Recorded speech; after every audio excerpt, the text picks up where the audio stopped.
311 Saratoga Trail, Frederick, Colorado.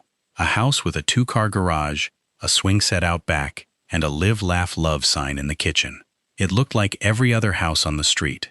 By the time the sun came up on August 13, 2018, there was nothing left inside it but silence. No wife, no daughters, no unborn son. And the man who lived there, the man who would spend that entire day pretending he didn't know what happened, was already back at work. Here's the part that still doesn't make sense. Even years later, even after the confession, even after thousands of hours of true crime coverage has picked this case apart frame by frame, Chris Watts had a way out. He could have left. He could have asked for a divorce. He could have walked out that front door and never come back. And nobody, not Shanann, not his daughters, not a single person on this earth, could have stopped him. Instead, he chose something no one saw coming. Not his in-laws, not his co-workers, not the neighbors who waved at him every morning, not even Shanann, who spent the last hours of her life trying to fix a marriage she didn't realize was already over in his head. So today we're not just going to walk through what Chris Watts did. Every true crime channel on this platform has already covered that. We're going to answer the question that actually matters, the one investigators, psychologists, and true crime researchers still argue about to this day. Why does an ordinary man, a man with no criminal record, no history of violence, a man described by his own friends as gentle, wake up one morning and erase his entire family? By the end of this video, you'll understand exactly how a seemingly normal husband crossed a line most human beings could never imagine crossing. And you'll see the warning signs that were sitting in plain view the entire time. Signs that, once you know what you're looking for, you'll never be able to unsee. Stick around, because the moment where his story starts collapsing, the neighbor's surveillance footage, is one of the most quietly devastating pieces of evidence in modern true crime history. We'll get there. Before we go any further, if you enjoy true crime documentaries that dig beyond the headlines and break down the details most people miss, subscribe to Midnight True Crime and turn on notifications. Let's start at the beginning. To understand why Chris Watts killed his family, you first have to understand the family he claimed to want so badly. On paper, the Watts family had it all. Chris and Shanann lived in a growing suburb outside Denver, the kind of place people move to specifically to raise kids. 2 daughters, Bella, 4 years old, affectionate and glued to her mother's hip, and Celeste, 3, wild and loud and always laughing about something, and a 3rd child on the way, a boy. Shanann had already picked the name, Nico. Shanann wasn't shy about sharing her life online. She built an entire community around it.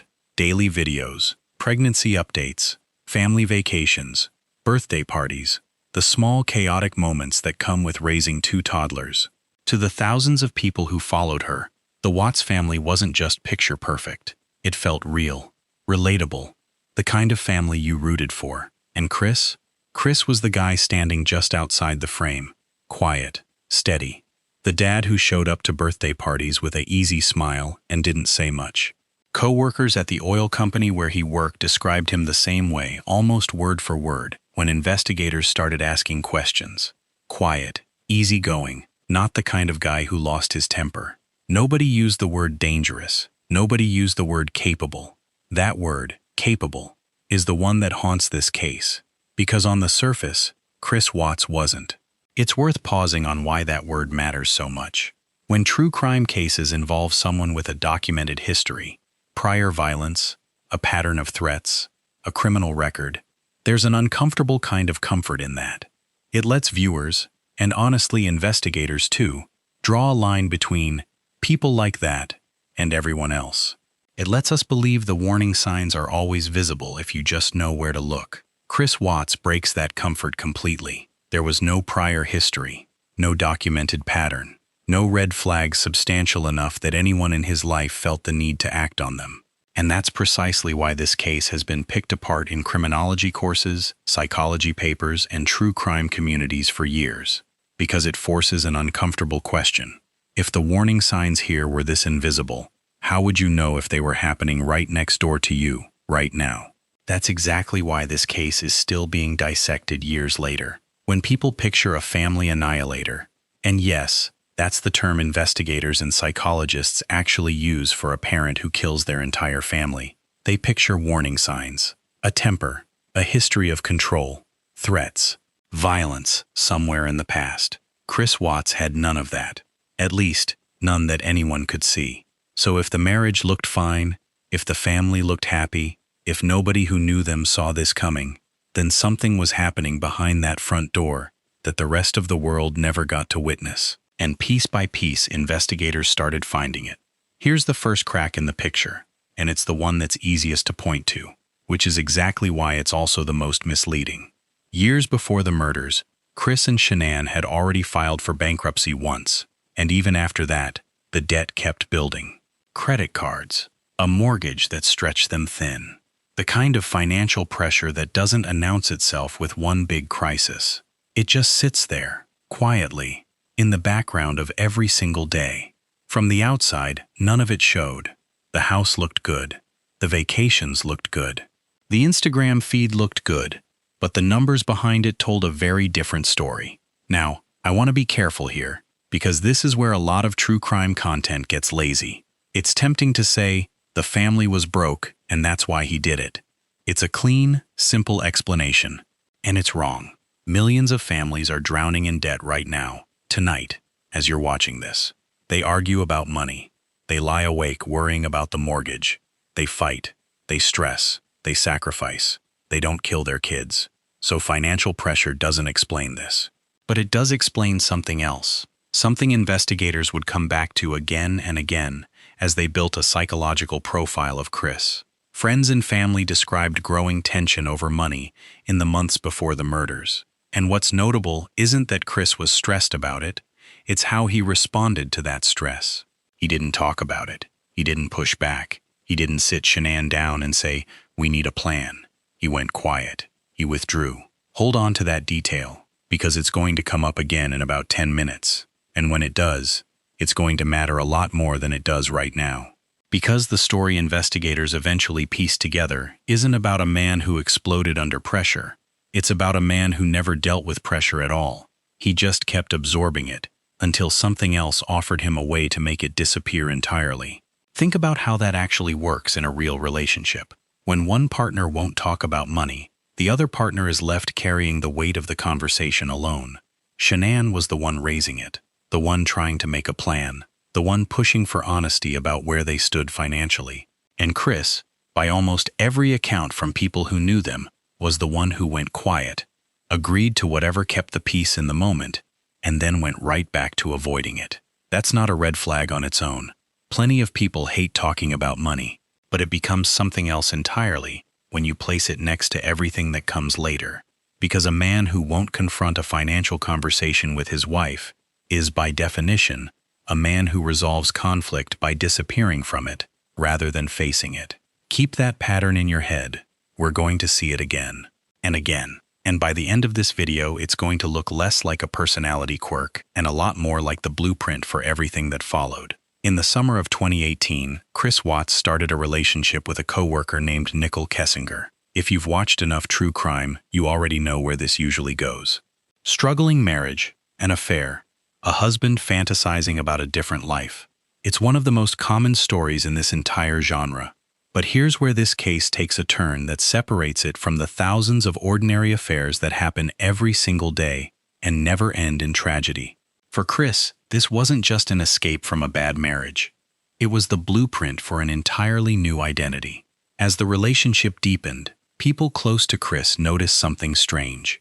He seemed different, lighter, more energized. The quiet, reserved guy they'd known for years suddenly had a spark to him.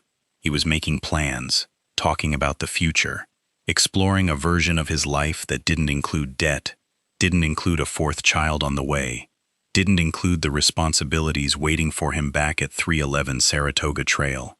And this is the part I need you to really sit with, because it's the key to understanding everything that happens next. When Chris was with Nicole, he wasn't a father drowning in bills. He wasn't a husband whose marriage was falling apart. He was someone new. Someone lighter. Someone starting over. Psychologists who study infidelity in cases like this one often describe what's called the fantasy self, the version of a person that only exists inside a new relationship, uncomplicated by history, debt, or obligation. It's not really about the other person at all. It's about who you get to be when you're with them. And for Chris, that fantasy self must have felt like relief after years of quietly carrying financial stress he refused to talk about. The problem is that fantasy selves don't pay mortgages. They don't show up for a 4-year-old's dentist appointment or a nursery that still needs to be finished before a due date. The fantasy only works as long as it stays separate from the reality it's competing against. And by the summer of 2018, those two versions of Chris Watts's life were no longer staying separate. They were crashing into each other every single day, and something was eventually going to give. Investigators were clear on one thing. Nicole had no knowledge of what Chris would eventually do, and she was never implicated in the murders. This isn't her story, but the relationship gave Chris something incredibly dangerous. Not because of who she was, but because of what she represented. An alternative. A door-marked exit that he could picture himself walking through. And the more real that alternative became in his mind, the more his actual life, his wife, his daughters, the baby on the way, must have started to feel less like a family and more like an obstacle. While Chris was quietly building a fantasy life in his head, Shanann had absolutely no idea any of it existed. In early August, she took the girls to visit family in North Carolina, and from a distance, cracks that had been hidden for months finally became impossible to miss. Through texts and phone calls, Shanann told friends that something felt off. Chris seemed colder, more distant. The affection she was used to had quietly disappeared, and she couldn't figure out why. This is genuinely one of the most gutting parts of this entire case, so I want to be honest with you about it. Shanann wasn't grieving a marriage that had already ended. She didn't know it had ended. She was actively trying to fix something she still believed was fixable. She asked friends if Chris was just stressed, overwhelmed, going through something. She brought up couples counsel. She was doing exactly what a person does when they still love someone and still believe there's a path forward. Meanwhile, the man on the other end of those messages had already, in some form, checked out. This is the moment in the investigation where the timeline of why really starts to sharpen, because we're not looking for the moment the marriage got hard. Marriages get hard all the time. We're looking for the moment normal solutions, talking, counseling, even divorce, stopped being options in Chris's mind. And based on everything investigators later pieced together, that moment had already passed. There were still off-ramps available to him. There always were. Separation, divorce, an uncomfortable conversation, and a hard year afterward. Painful, yes, but survivable. Normal, even. People do it every single day. What happened next was not normal. And nobody, not Shanann, not her family, not the two little girls who still climbed into his lap every night thinking he was just their dad, saw it coming. Because somewhere in Chris Watts's head, a much darker question was starting to form. What if leaving wasn't the plan anymore? What if, in his mind, the family didn't need to be left, they needed to be removed? As investigators rebuilt the timeline of the weeks leading into the murders, a pattern started to emerge, and it's the kind of pattern that only makes sense in hindsight, which is exactly what makes it so unsettling. On their own, most of these details look completely ordinary. Together, they paint something much darker. By this point, Chris was living two entirely separate futures at once. One future had a pregnant wife, 2 young daughters, a mountain of debt, and a marriage that was falling apart in real time. The other future had Nicole, a clean slate, and none of the weight he'd been carrying for years. And the deeper investigators looked, the clearer it became. Chris wasn't just entertaining that second future, he was investing in it. The relationship with Nicole had stopped being casual. They were talking about a life together, real plans, real conversations about what came next. And for anyone trying to understand motive, that shift matters enormously. Because the more real that future became to Chris, the more his existing life must have felt like the last thing standing between him and it. There were smaller details too, communications he kept hidden, conversations designed to stay secret, small decisions that meant nothing at the time but would later be picked apart line by line once the full picture came into focus. And here's something worth understanding about cases like this one, because it applies far beyond just Chris Watts. Warning signs almost never announce themselves in real time. Nobody sees them for what they are while they're happening. It's only afterward, after the worst has already occurred, that all the small, disconnected moments suddenly snap into a single, horrifying pattern.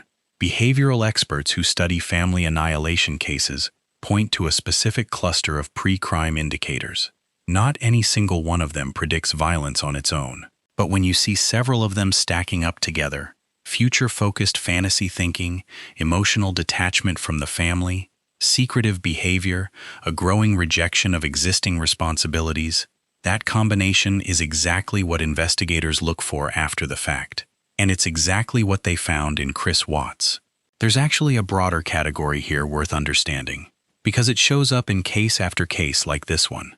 Researchers who study family annihilators generally sort them into a few overlapping types. Some kill out of what's called self-righteous motivation, blaming a partner for the destruction of the family and deciding to punish them for it. Some kill out of what's described as anomic motivation, tied almost entirely to a sudden catastrophic loss of status, usually financial. And some fall into what's called the paranoid type, driven by a delusional belief that the family needs to be protected from some outside threat, even if no real threat exists. Chris Watts doesn't cleanly fit into just one of those categories, and that's actually part of what makes this case so uniquely unsettling to people who study it. He shows traces of the anomic type in the financial pressure. He shows traces of something closer to what researchers sometimes call an escape or self-serving motivation, where the family isn't being punished so much as simply removed as an obstacle standing between the perpetrator and a different life he's already decided he wants more. That distinction matters enormously because it changes the entire emotional register of the crime. This wasn't rage. It wasn't a man losing control in a single explosive moment. Every piece of evidence investigators gathered points towards something colder than that. A decision made by someone who had, in his own mind, already mentally exited the marriage and was simply dealing with the logistics of removing everyone still standing in it. By the second week of August 2018, the question was no longer if something was wrong. It was how far Chris had already gone in his own mind, and whether leaving was even still on the table. We were about to find out. At approximately 1:48 a.m. on August 13, 2018, Shanann Watts arrived home from a business trip to Arizona.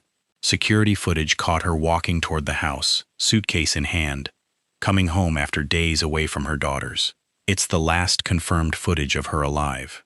Inside that house, only Chris and Shanann know exactly what was said in the hours that followed. And here's something important to understand about this part of the case. Chris would go on to tell investigators several different versions of what happened that night. Some contradicted each other, some contradicted the physical evidence entirely. Sorting fact from fabrication became one of the single hardest parts of this entire investigation. But certain facts are not in dispute. By sunrise, Shanann was gone. Bella was gone, Celeste was gone, and a few hours later, security footage captured Chris loading items into his work truck and driving off toward a remote oil site called Cervi Ranch, the same site where he'd worked for years, in the middle of nowhere, out past the edge of town. On its own, a guy heading to work on a Monday morning, nothing unusual. But once investigators laid that footage against everything else they'd find in the days that followed, that ordinary morning became one of the most chilling parts of the entire timeline. Because here's the thing that makes this section of the case so difficult to sit with. The murders themselves didn't answer the question everyone wanted answered. If anything, they made it harder to understand. Financial pressure alone doesn't explain it. An affair alone doesn't explain it. A dying marriage alone doesn't explain it.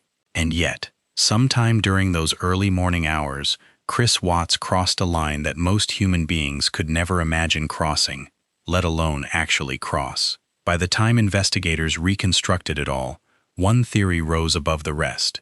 Somewhere in Chris's mind, the life he wanted and the life he had stopped being compatible. Whether that realization built for months or snapped into place in a single terrible night, that's something even he may not fully understand. What's certain is the outcome. By morning, his family was gone, and Chris Watts went to work like it was any other day.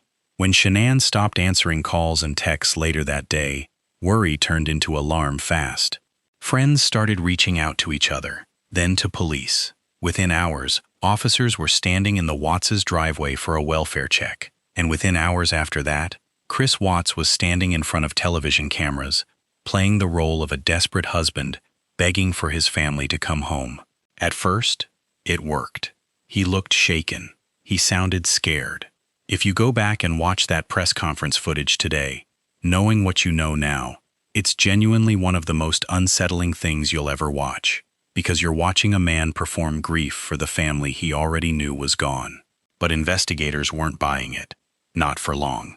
The first real cracks showed up in small, almost mundane details. Shanann's phone was still in the house. Her car was still in the garage. Personal items she would never have left behind on a real trip were sitting exactly where they always were. None of it added up. Then came the moment that a lot of true crime researchers point to as the true turning point in this entire case: the neighbor's surveillance footage. Investigators brought Chris next door to review footage captured by a neighbor's camera.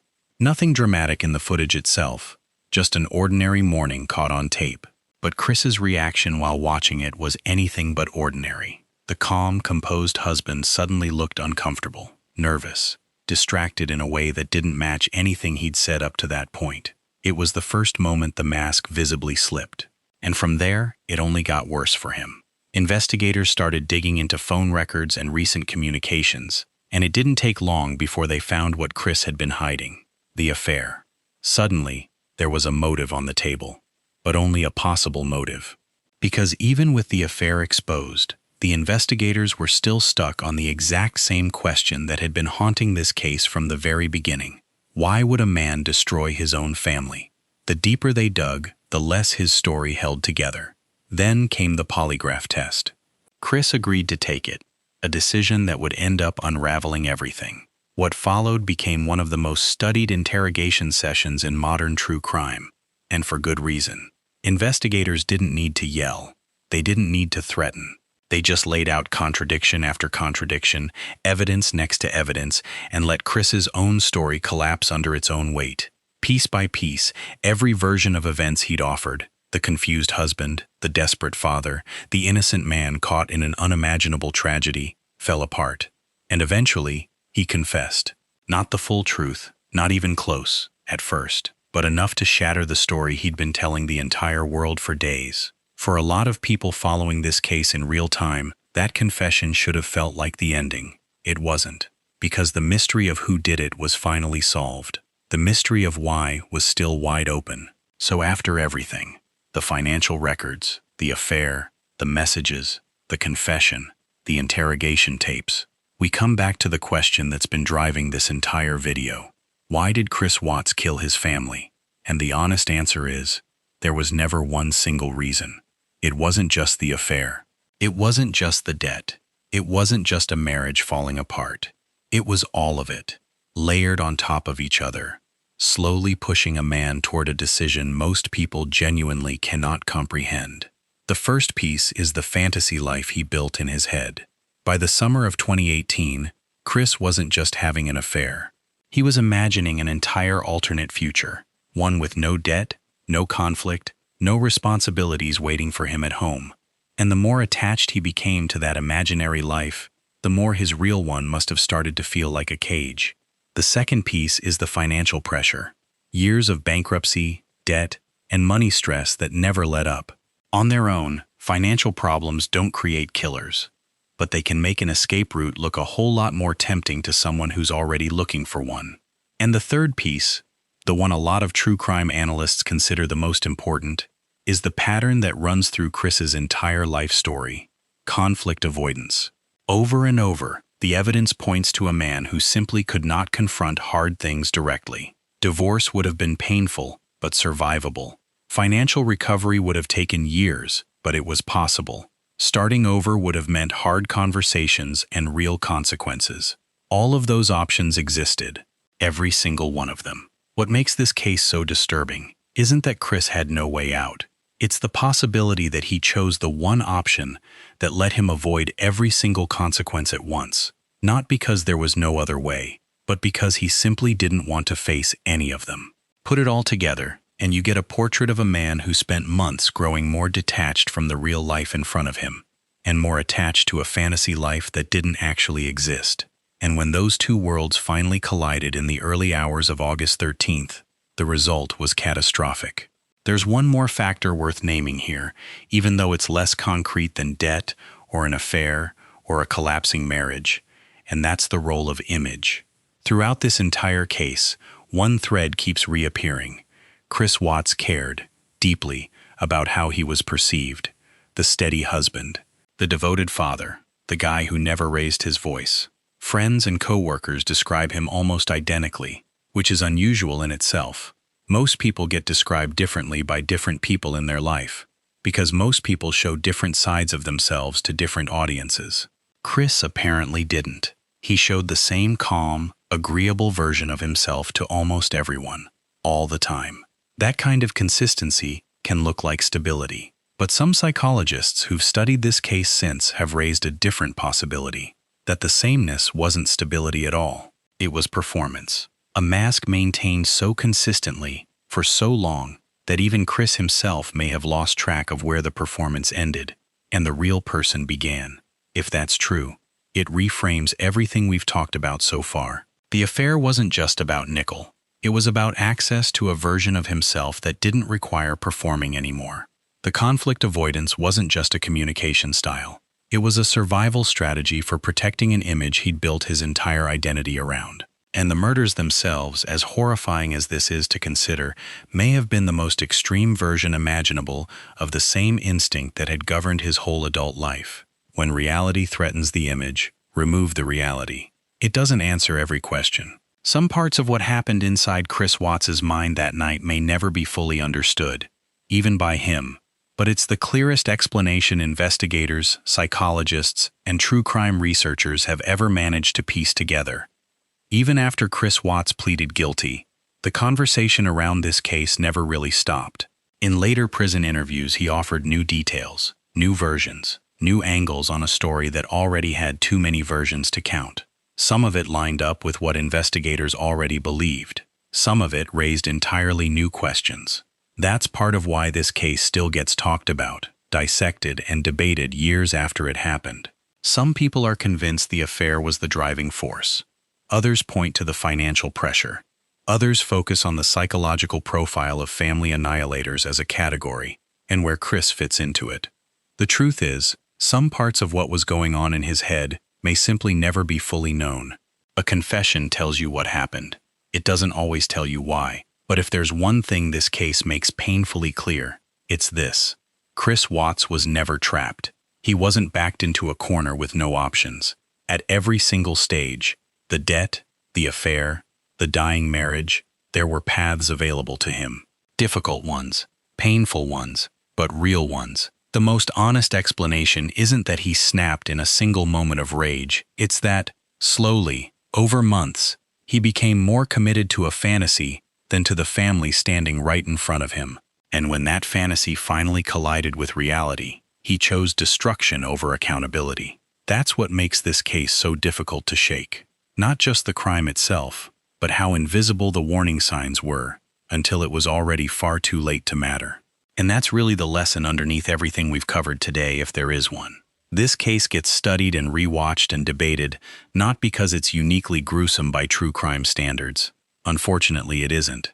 But because it's uniquely disorienting. It breaks the pattern people rely on to feel safe. We want to believe danger looks like something. We want to believe there's always a tell, always a moment where, if you'd just been paying closer attention, you would have seen it coming. Chris Watts is the case that takes that comfort away. And maybe that's the real reason it's still all over this platform, 6 years later, told and retold by hundreds of different creators, each one trying to find the angle that finally makes sense of it. Because the honest answer might be that it will never fully make sense, and sitting with that discomfort, rather than resolving it, might be the closest thing to understanding this case that any of us are going to get. And before we close this out, I want to say one more thing, because it's easy in true crime content to make the story all about the person who committed the crime. The most important part of this story was never Chris Watts. It was Shanann. It was Bella. It was Celeste. It was a baby named Nico who never got the chance to take a single breath. Their lives deserve to be remembered for so much more than the way they ended. So here's what I want to know from you. After everything we just walked through, the debt, the affair, the withdrawal, the confession, do you think investigators ever truly understood why Chris Watts did this? Or is there still something about this case that just doesn't add up to you? Drop your theory in the comments. I read every single one, and honestly, some of the most interesting angles on this case have come from you guys, not from the official reports. And if cases like this keep you up at night the way they keep me up at night, hit subscribe. I'm covering a new case every single week, the ones that don't get talked about enough, and the ones everyone thinks they already know the full story on. I'll see you in the next one.